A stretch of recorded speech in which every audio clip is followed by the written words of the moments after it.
I'll start with a Karakia tematau.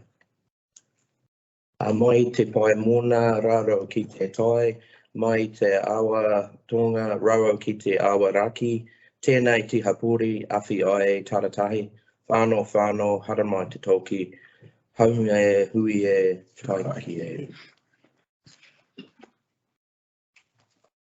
Apologies. We have the one apology of Robin Cherry-Campbell, who is in Australia at the moment, attending her daughter's wedding.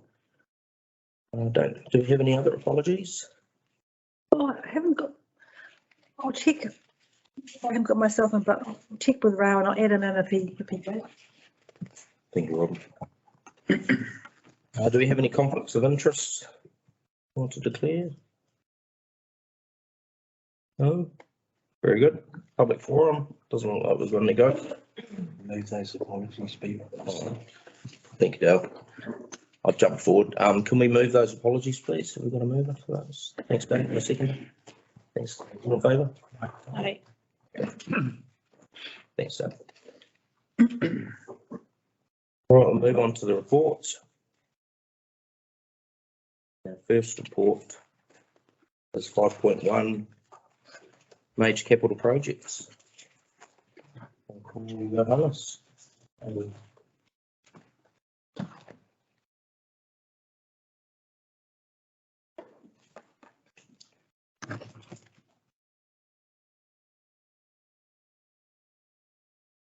Thank you, Chair. And councillors, I take the report as read, and I will highlight a few things that's happened since the writing of the report. One quite exciting and thing that we've achieved over the last few weeks is we've been meeting with Greater Wellington. I did refer to it on page 7, and working together with Greater Wellington and the landowner around the Te Wharo road area that we had a lot of damage. Greater Wellington has since come back to us with a planting plan of that stretch of road, and we've accepted the plan and agreed to contribute to the planting of it.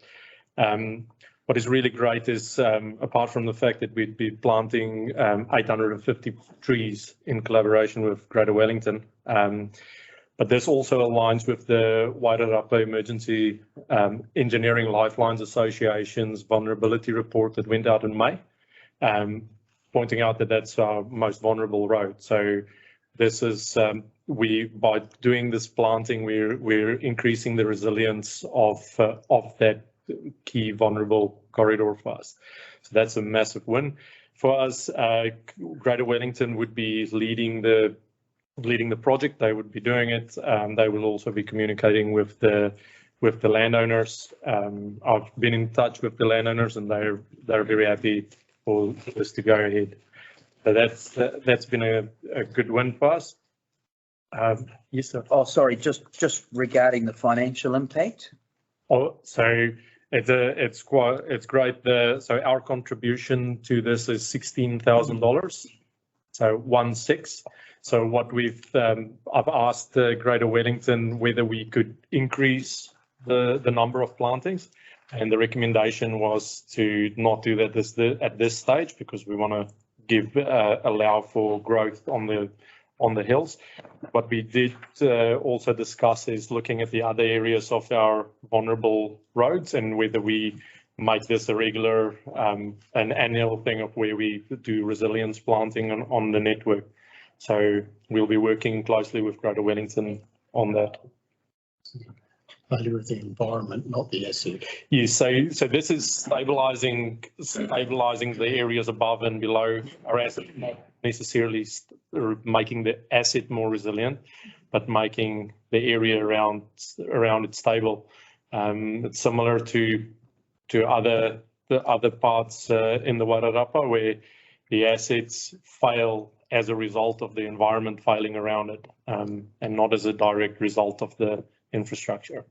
So the 564,000 for the repair of Te Wharo Road, that still applies? that still applies, and that's totally separate. So we can't do resilience planting under emergency response budget. So Wakakutai doesn't, the working category doesn't support that. Thank you. What's the planting going to be? Tree? They've recommended poplar poles, and that's subject matter expert. So we take advice from them on that matter. Johannes, just you go if you like, Warren. Oh, sorry. Johannes, the length of the stabilisation, is it the full length of that hillside, or is it just where the slipping is? What sort of distance are we talking? So it's from almost the flat point sign on the road. Yeah. The total distance I'm sure I can check. But the photos in this event was really concentrated around the Arawat Hill area, and that's in that Glenburn area. So we're not only planting that area, we're planting that whole stretch. More than that area. Yeah, more than that. So it's basically it's right down to the. Yeah. Yeah. Okay. Cool. And the poles, poplar poles, in future might even From here. Dalefield.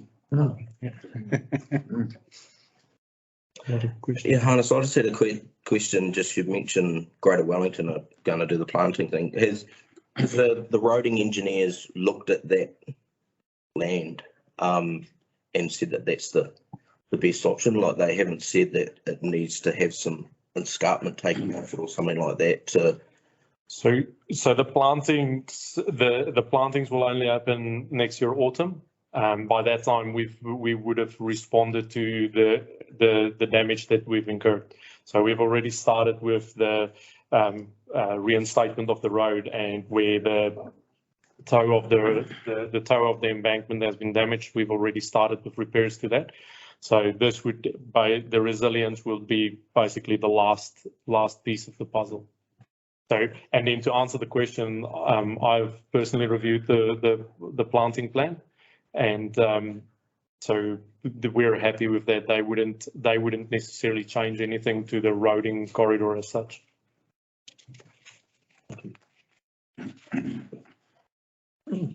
Cool. Then, moving on, we thought we'd also just mention, it didn't go into the report. I discussed with Jeff as well that we might just give some feedback on what we've done with regards to the report that went to council in June around the response to the independent review of the project, and where we said we were working on a project management guideline.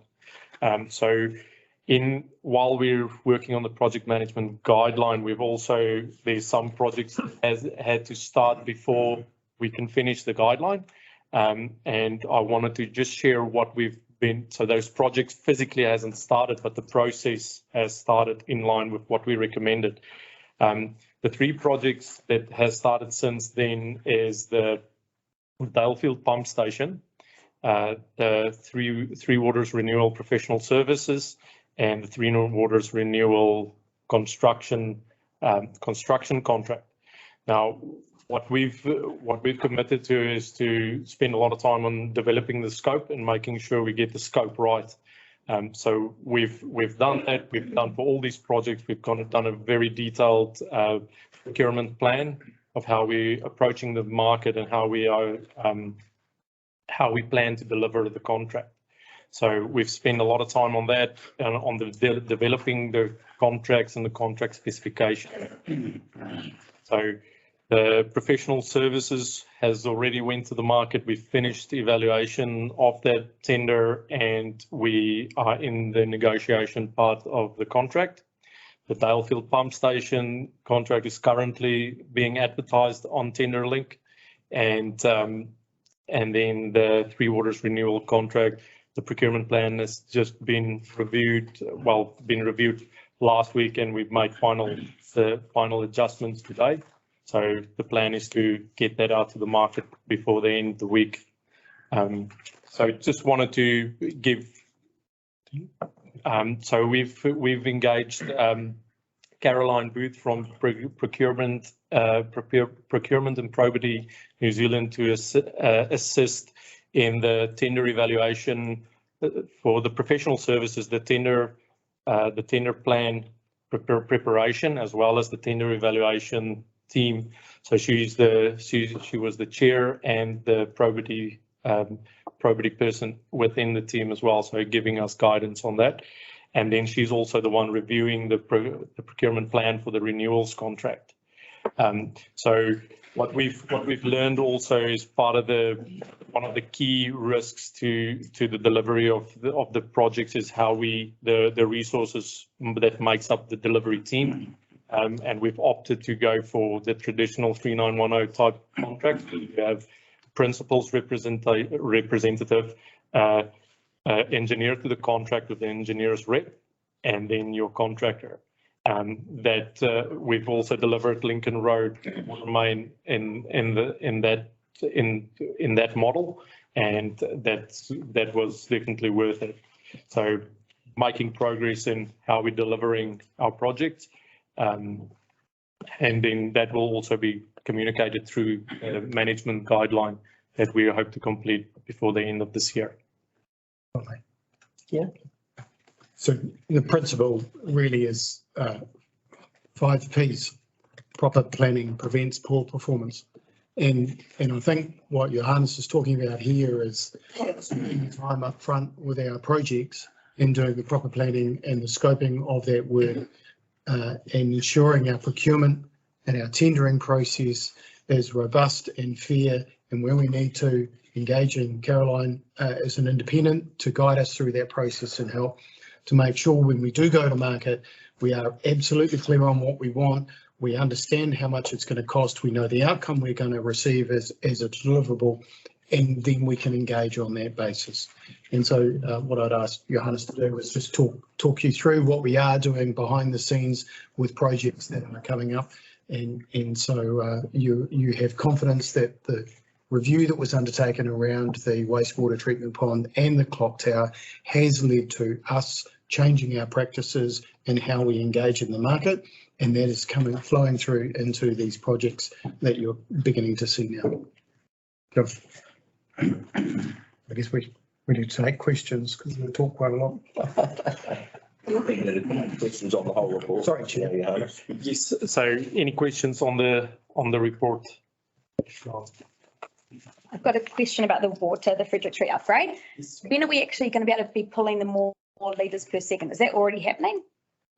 So Frederick Street, so the capacity is there. Okay. However, we're still in the final process of programming the new UV, and then we could choose to up the take if we need to. Okay, because then I had the question around what's been going out to the public, like on Facebook, with the water usage still at 2,500 cubic metres per day.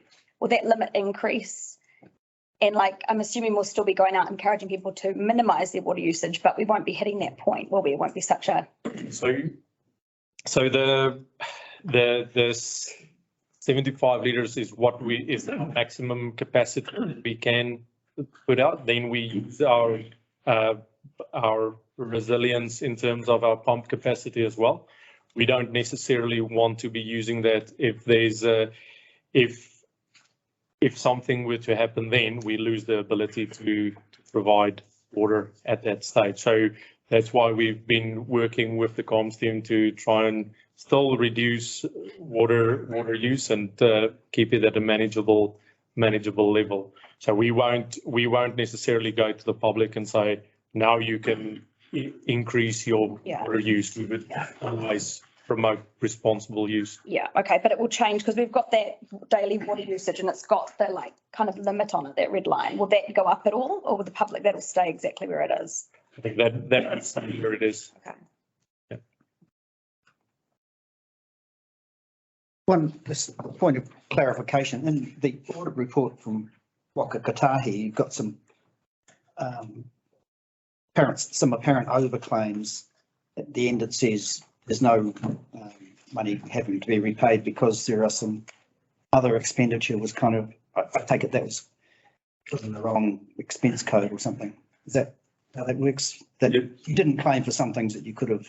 Yes, so it was found that we underclaimed on professional services, that is internal staff time.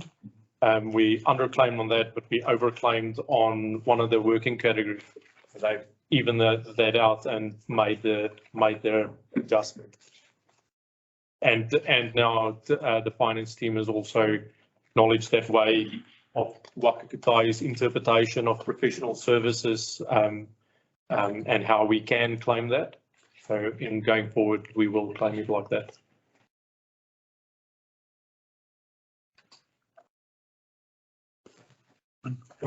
Yeah, Hans, the testing of the liners in Reservoir 1, you say in your report you identified 2 leaks so far.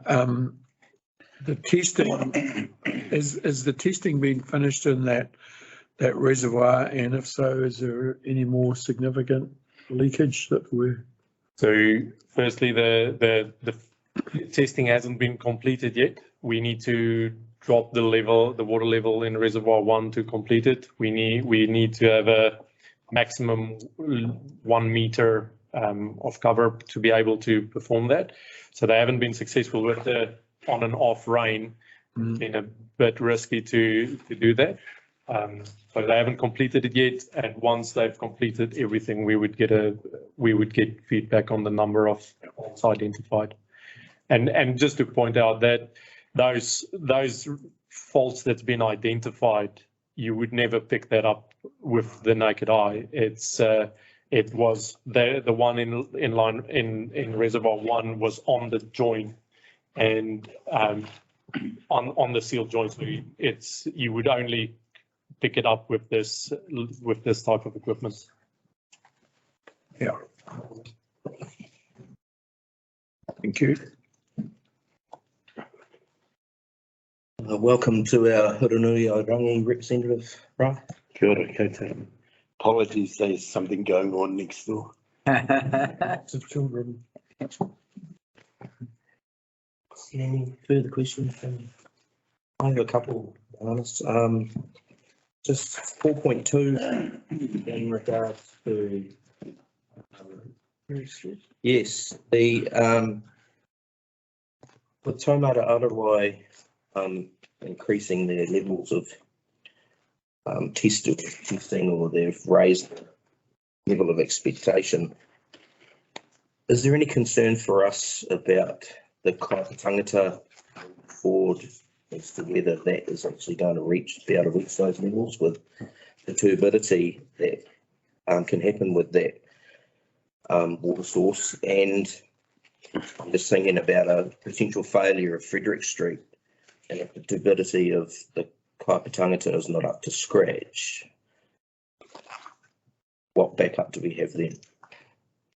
Thank you, Chair. So firstly, so we've got resilience in terms of the 2 water treatment plants. Obviously, the kaipatangata has got limitations in terms of turbidity.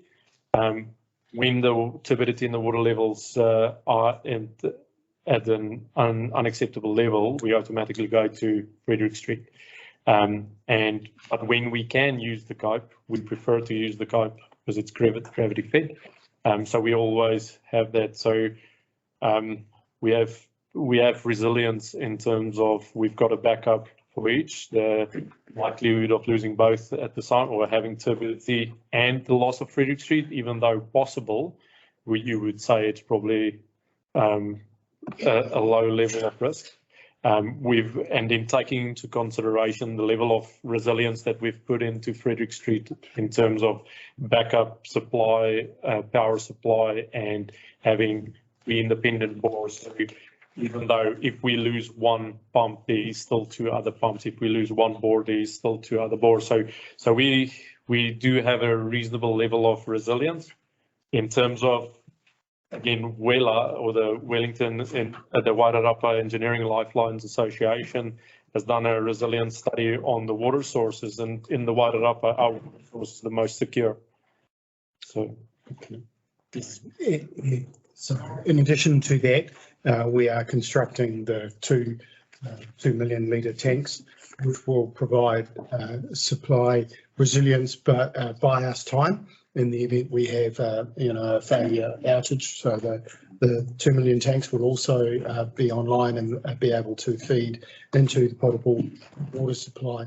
And finally, a piece of work that the operations team is undertaking is currently the Kaipatangata and the Frederick Street are binary. So we're either using one or the other.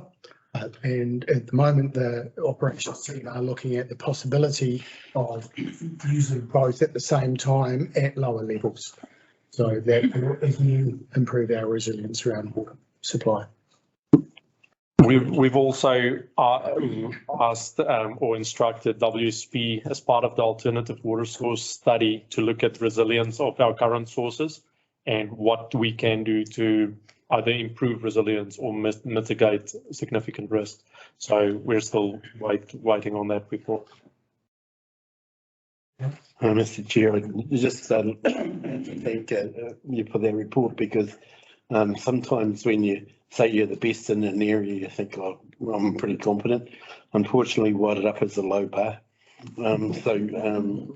Hearing about how we're getting more water supply, I get a bit of confidence out of that, because we're not resting on our laurels as being number one in Wairarapa. We're raising the level, and I appreciate that understanding too. Thank you. My final question was to do with the outfall completion. This is probably more to do with the CHB potential litigation that the timeline for, it's mentioned in the report, for the contractor to come back and complete that is June 2023. Is that part of the outfall being completed? Was that part of CHB's initial contract? It's just concerning to me that we're getting very close to the July 2023 commissioning or resource consent date and so forth. And I actually thought that there was a certain period of time that you had to actually conduct your litigation. Yeah, so under 3910, when we removed the contractor from site, it's slightly different from terminating the contract. We didn't terminate the contract. We removed the contractor from site and kept the contract live. So that means they are liable to complete the works that they had contracted for, even though we are undertaking that completion. They were able to fund the completion of those works. And also they were liable and are liable for funding the cost of the remedial repairs on the liner. Now, all of that will crystallise at the point where the contract reaches a term called practical completion. And practical completion is when those reservoirs become practically in service. So we anticipate the reservoirs to be practically complete around June next year. And that will be the point in time when we will be able to understand all of the costs we've incurred in order to complete the work that CHB haven't completed, fix the work that they damaged, and then use that as our claim against CHB for remedies. So the lawyers will kick in after that date, but we need to reach practical completion first. And we haven't reached that, and we're planning on reaching it in June next year. So with regards to the outfall pipe, we had programmed the contractor to come in and complete that. Window of opportunity in order to get that done, that window closed on us. So the contractor's feedback to us is, I will definitely have it done by the end of June. And in the event one of my other jobs falls over because we've got, they didn't have the materials on site, I will come back to you early and I will complete that job early. they don't know if that may or may not happen. It'll depend on, supply delays, construction delays elsewhere on other sites and other jobs. But they've committed, if they have the window of opportunity again, they will come back early. Thank you. Was there any further questions? I've got one quick question. It's not exactly in there, but that change in the speed to Rutland Road, is that where the change was? Yep. Yeah, just checking that the proper process was followed as per the Wairarapa combined speed limit law. I just had somebody ask me about it and I couldn't answer the question, so I'm going to ask you that question. I'm going to start with an apology because Deputy Mayor Dale asked me to send out an email to the elected members informing you of the process that we followed. So my apologies. So we have not followed the proper procedure and we did that because we received the letter from the person that caused the last accident there, and they asked us to do something as soon as possible. So knowing that the speed review process will take a significant amount of time, we thought we could do that because it wasn't significant. It wasn't as significant as changing a speed any other road, because we moved a sign 200 meters and put a sign up where there was no sign.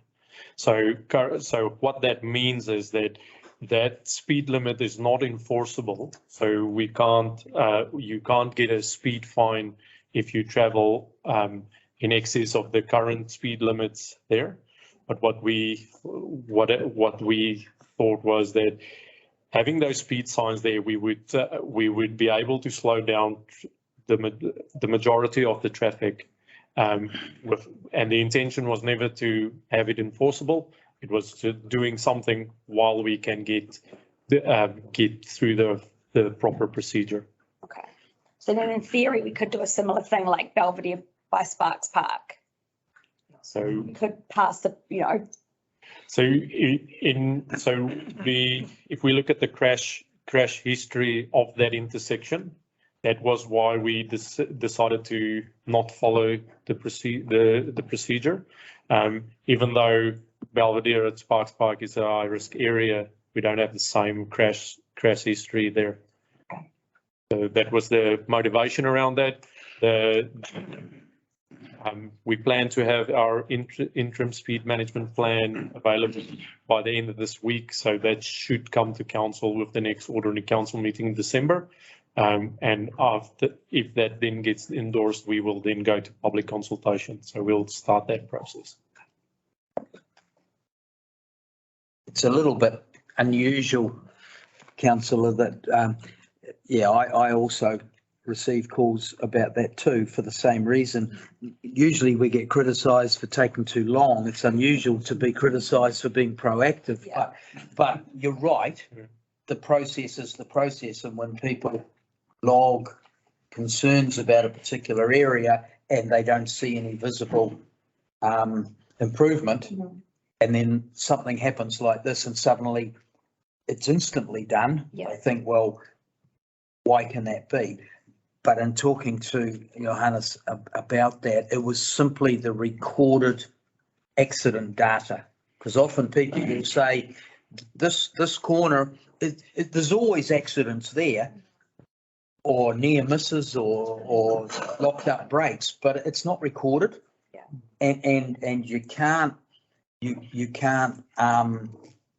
carry it further on anecdotal or hearsay.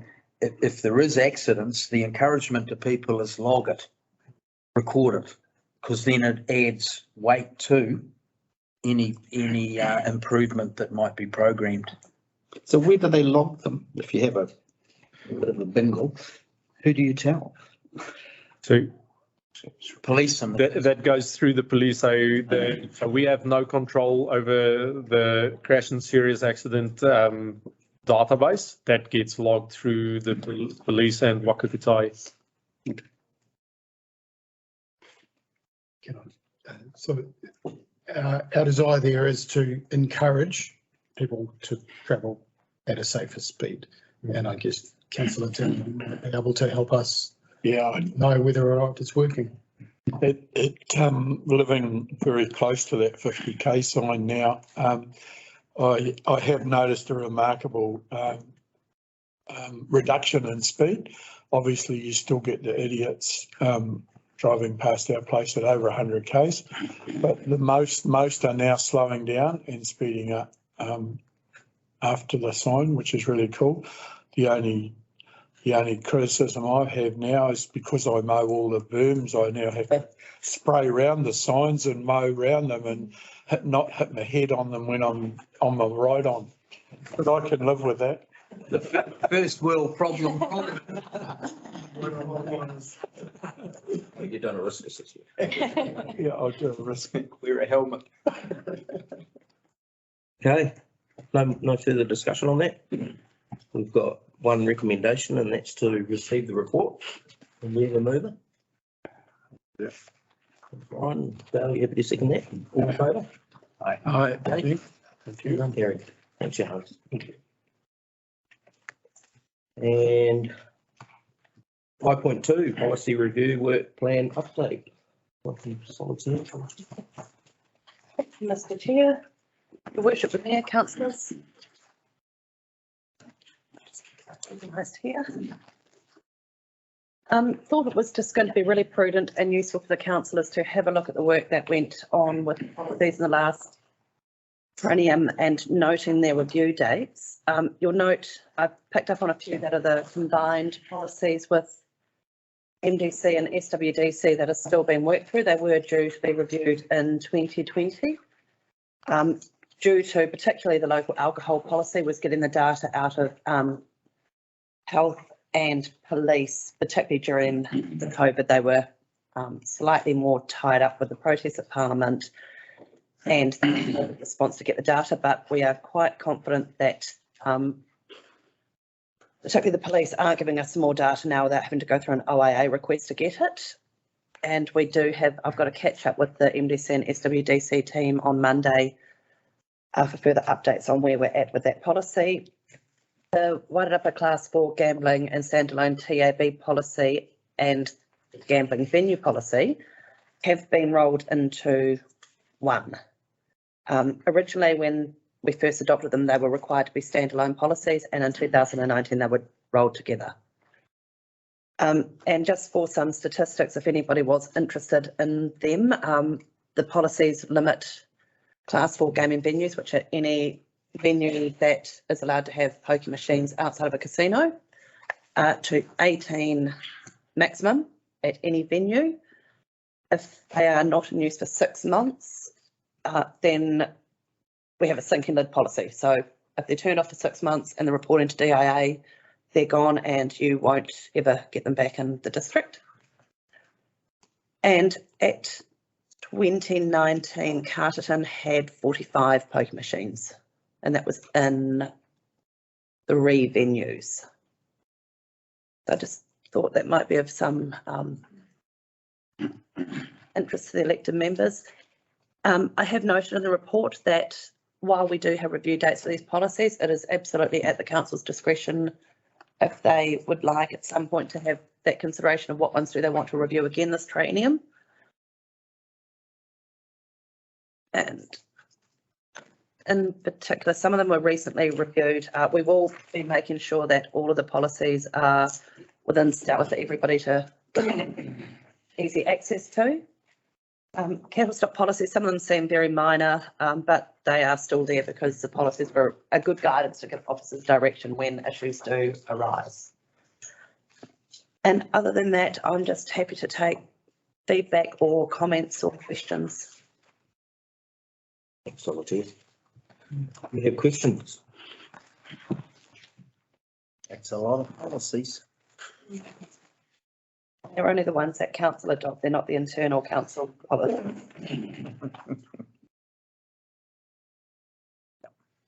Oh, gee, there was just one, the library policies, they're all being combined or something. I remember because of Wairarapa Library. The library policies, when we had the Wairarapa Library Service being the joint committee, those policies were adopted by the joint committee as opposed to the councils. But given that that committee no longer exists, these policies will come to our council Okay. to adopt as our CDC library policies.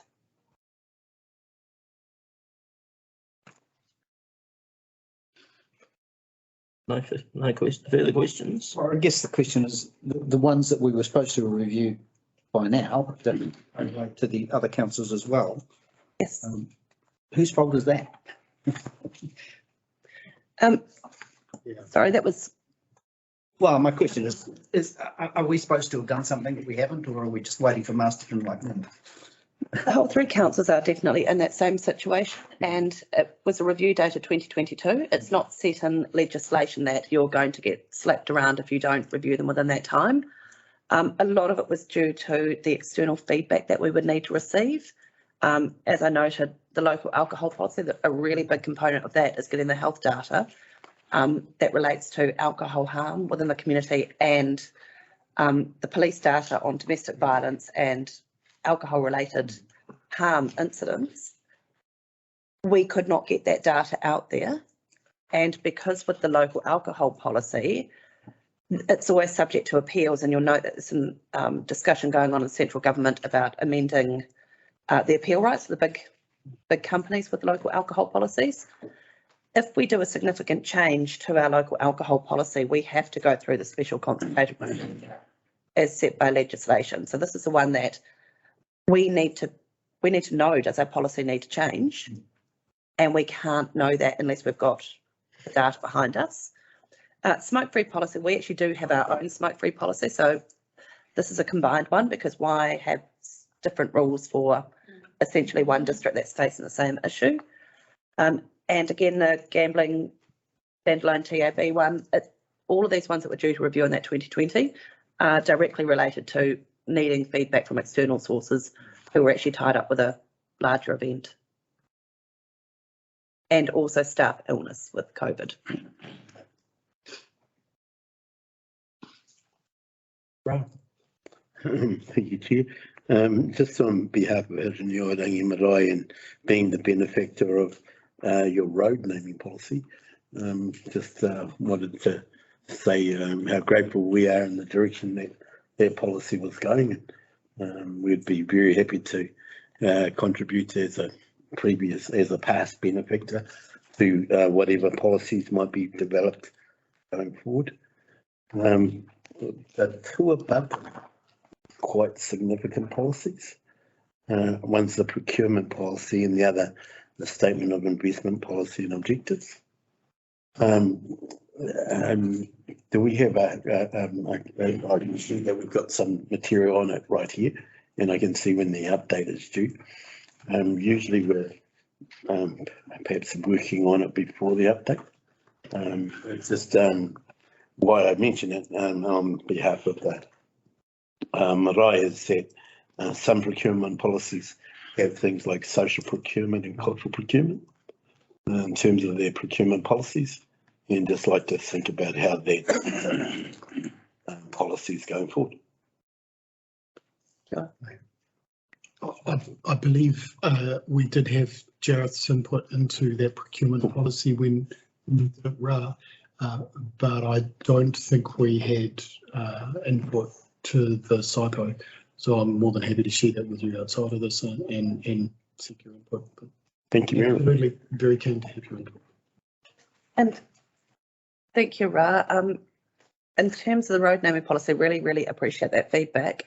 And one thing that officers have been keen to do for a couple of years is in the road naming policy, we've actually got a schedule of preferred names, and we want to schedule of preferred Māori names that people can pick up and use when doing new developments. And that's something that we have struggled to get due to timing. So I think that would be a great project to pick up in this training, working with Hurunui-o-Rangi and our other hapu partners to get a list that is going to be suitable, that developers can liaise with whoever they need to appropriately name roads in accordance with that policy, which council's policy was saying their preference is to have names that relate to tangata whenua and Māori names as a And the stories behind it. Yeah. So that they can be woven into the naming. Yeah. And I do remember asking Hurunui-o-Rangi had a meeting when I was the mayor for that guidance and that advice back in 2012, I think. Because you were there. Yeah, so part of that is like some of the naming of roads has been picking up on those names. And as you might appreciate, the names around a marae are usually more known than around the district. But been working on that piece of work currently. And so one of my foolish New Year's Eve acts was to say, every day I'm going to write about a waterway. And so January finished and I did 30 waterways, and they're all in the Carterton district. And so there's a range of other places outside of waterways that we can be thinking about as well. And so been working on that too. I have to declare a conflict of interest in that I'm with the Hurunui Ki Wairarapa group, and we've been working on getting our place names and the stories behind our place names. So that's a bit of a thing that we're doing there as well. And part of it, I think, is what Councillor Williams was perhaps referring to, was when people have a connection to what the names are all about, then they take some more serious thought about that. Yeah. Thankfully, people have been keeping me busy as a storyteller in the schools around Carterton, Gladstone, and South Bend, and we've been talking about names that are appropriate there as well. So I'm happy to be there. I'm not too sure you want as long a list as I've got, but we'll be happy to report. Anything that stops another Walnut Lane would be good. Kia ora, thanks. So I would love to know when a timetable of when people want to meet and all of those things. You might not have it now, but I'd love to connect to that.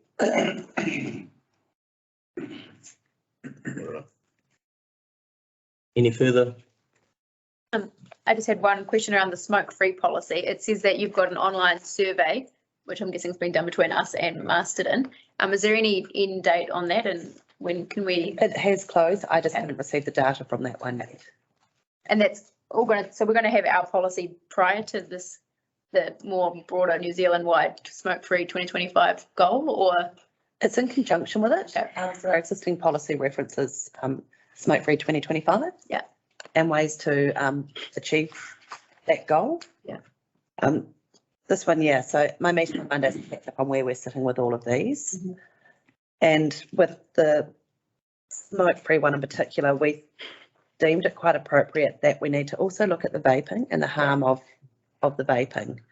So hopefully we will be able to kick this policy off, and one paper that will be coming to the December council meeting is a recommendation. There was one committee that we didn't appoint to from a regulatory point of view at the inaugural council meeting, and that was members of the Wairarapa Policy Working Group. So the idea is that each of the councils appoints 2 elected members to work through these policies, because they will have to go out, there will be hearings and that with it. The councils themselves will need to adopt the policies, but that initial work, clearing of some submissions and making that decision.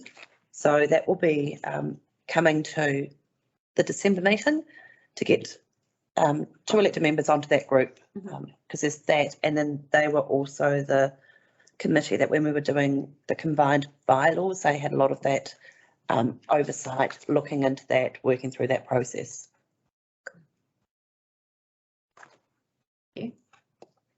Thanks, Grace. Any further questions or discussion? Okay, we've got one recommendation, and that is that we receive the report. Can I have a mover, please? Thanks, Grace. Dale, all in favour? Okay. Thanks. Carried. Okay, I think Solitaire remain at the table, please, at 5.3 resource consent update. Thank you, Mr. Chair. This is a report that you will find that comes to every one of your policy and strategy meetings. We just think it's a really good opportunity to not just inform elected members of the consent numbers that are coming through our department, but actually the high level summary of what they are. It means that if things are happening out in the community, that the elected members are potentially aware of it and can go back and have a look at it in the reports.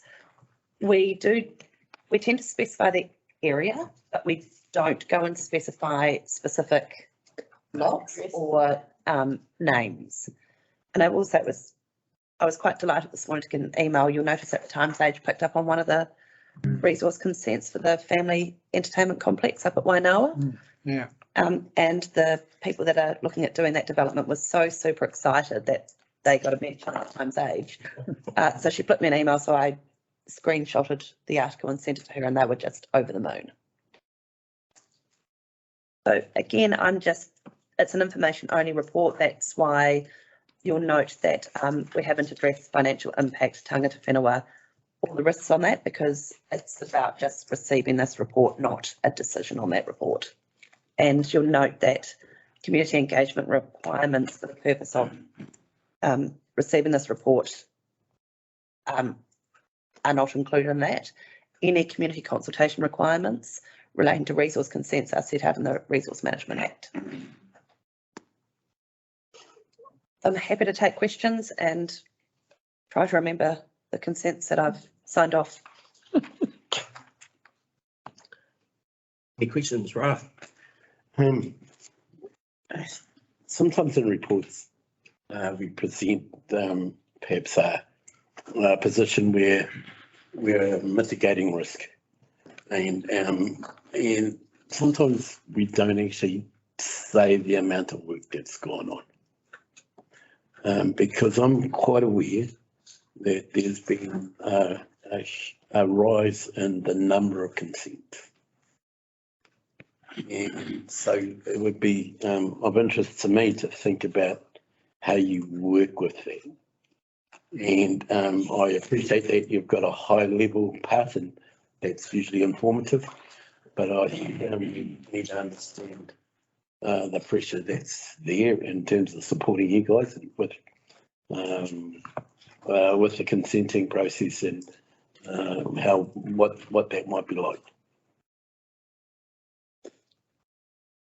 Do you know of a nice graduate planner? Well, in terms of the amount of work, etc., and the development, because that's reflecting the development of different places throughout Carterton, and thinking about that, maybe some of the rate should be spent on graduate planning. But I'm just thinking that that's a part of what we want to do in the reporting as well. This through, we can reflect on the quantity and on the quality of report, and that everything's going well with the consenting. But I think it's a little bit about supporting you guys and what things are happening as well. Yeah. Perhaps I could respond on behalf of a rather embarrassed soul. I think you're absolutely right, Ra. The workload of the consenting team has increased significantly in the last, since COVID lockdowns have finished, and a lot of people are looking to move out of the main centres and enjoy a lifestyle that we enjoy, with a work-life balance that is a whole lot more appropriate. And that's leads to more resource consents, more complex resource consents. And we have been in the market for a junior planner for quite some time, and we haven't been able to fill that. So Sarah and the team have been utilising external contract resources in order to fill the gap. And that's working okay at the moment. It's certainly not our preferred solution. We prefer to have somebody in-house who we can train up and bring on stream. But also, I acknowledge the work that the team does, because sometimes their work expands well beyond the normal 8 to 5 work hours, and that is to deal with the consents, because they do have a legislative timeframe where we have to respond by. and I acknowledge your concern, and I feel the same concern. So at this stage, we're using contract resources, but if there was someone in the market, we would love to talk to them. Thank you. Just one question. The new out for consultation combined district plan changes the lot size, I think, for some of these residentials. Am I correct in assuming that if that is adopted, that some of these consents wouldn't have been issued? Or not? I'm not asking, it's just a general question, really nothing. You're talking about the rural subdivisions, obviously. If you apply potentially what the new district plan rules may be, subject to quite a long, significant process,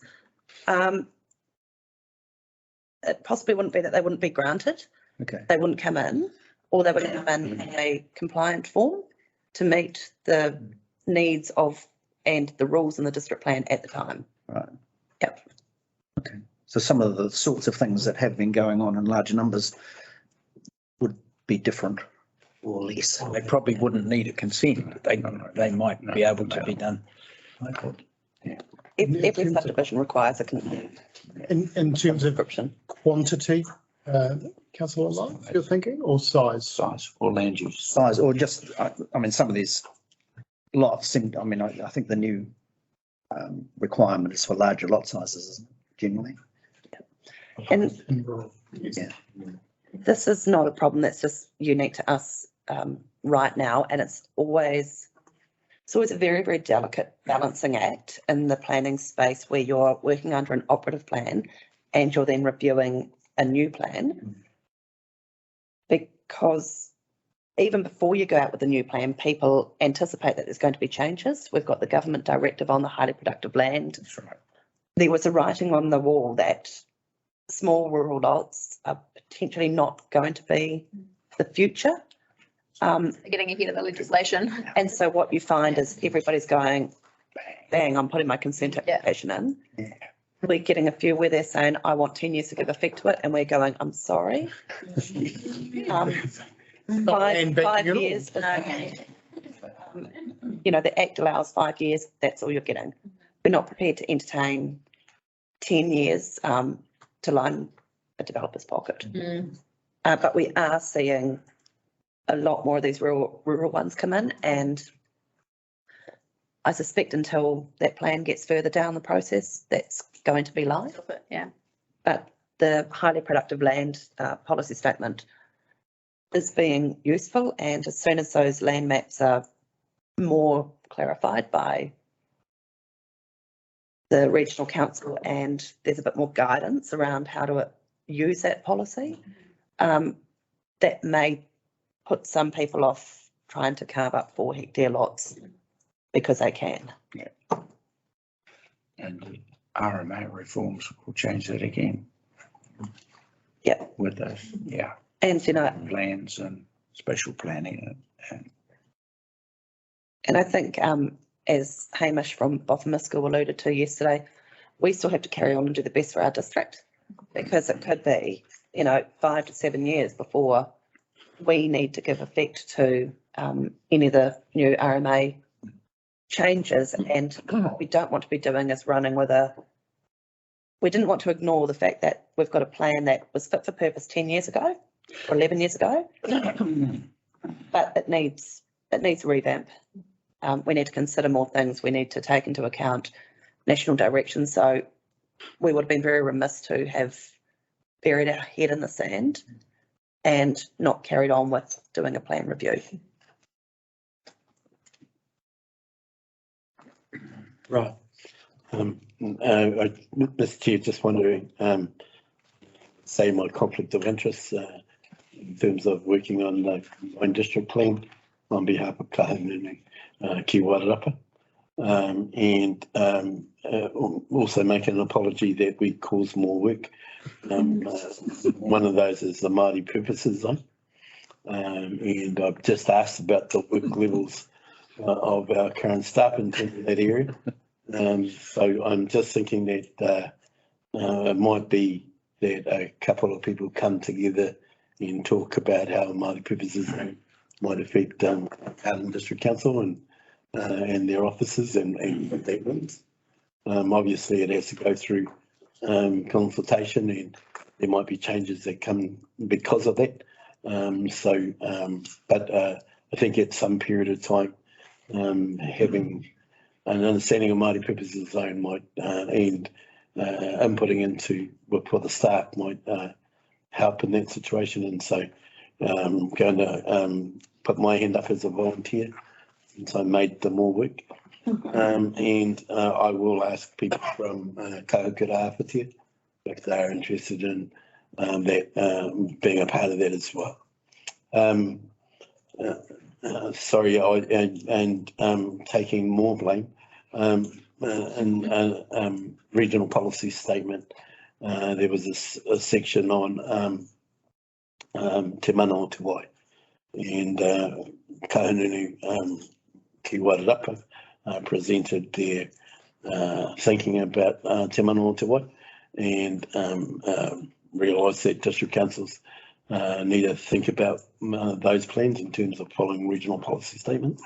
And so I'd be happy to talk about how that can be operated, and it might even fit with the previous volunteering for planning of names, because much of our Te Mana o Te Wai thinking is around the names of our waterways.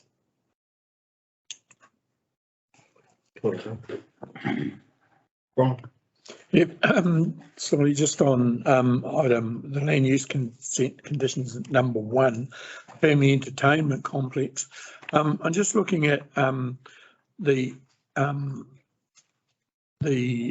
site basically in Norman Avenue. Is the site actually in Norman Avenue? Is Norman Avenue goes across the railway line? Yep, no, it's on this side of the It's on the state highway side of the railway line, and it's within one of the established industrial areas. Oh, okay. One of the existing buildings. Yeah. Okay. Yep. Thank you. And I think this one's probably quite a good example of everybody thinks an industrial zone should just be for industrial. This is probably quite a neat one to say how you can have some compatibility, because when you look at when this is possibly most likely to be really busy, will be weekend school holidays, and a lot of those industrial activities aren't operating there. And yeah, it was interesting, it came in as a controlled activity, which was really good because it just meant that we could look at the big picture of it, but they had that certainty that they would get their consent in terms of being able to go out and purchase equipment, negotiate the leases. And yeah, we were quite excited. It'll be a really unique opportunity for something like this in the Wairarapa, and to have it in Carterton is fabulous. And I really can't think of another area where it would be more suitable. If you were to put it in a commercial zone, you've potentially got where do you park people? Mm. You put it in a residential zone and people are going to get really annoyed with noise, and it would never comply with noise levels. Ditto if you were to put it out in an industrial area, in a rural area. You've got that conflict between rural activities and the peaceful nature, potentially, of the rural zone. So in this area, it's actually a really suitable, good zone to use it in. So yeah, I just wanted to flag that one. Any further questions or discussion? Thanks, Laurence. I'd like to say I really appreciate the information that you do provide with each of those resource concerns, and it just helps us understand how you have granted them. So thank you for that. There's one recommendation, and that's that we receive the report. So we have a mover.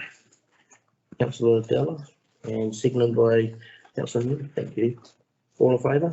Aye. Aye. Okay. Carried. Right. Could I call on you to do the Karakia whakamūtanga, please? Karakia apology, but we do e tātou e pa, e whakapetai ana tō mātou ki a koe e pa mō te hui nei, mō ngā whānau Carterton tēnei, whakapaenga te rohi mō ngā whāna mā ihu karaiti āmini.